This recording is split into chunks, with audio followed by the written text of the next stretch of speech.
mandate of the Constitution. If a majority of the Senate per se, that yung trial, wala na mangyayari because we don't have numbers. Sino masusunod? Right now, it's not the BPO on trial, it is the Senate that is on trial. Over in the lower house, lawmakers aren't hiding their frustration. They're questioning senators' motives given that they will act as judges in the trial. Under the Constitution, ang trabaho ng Senate is to hear. Diba? Sa amin naman is to prosecute. So, hindi ko naiintindihan kung paano nila i-dismiss yan without first conducting the trial, and that is the Constitution.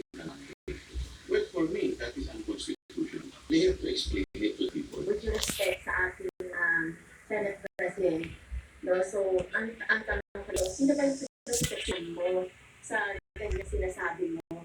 Yung taong bayan ba?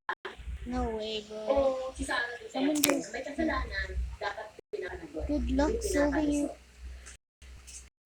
Sasayo nyo. Bro.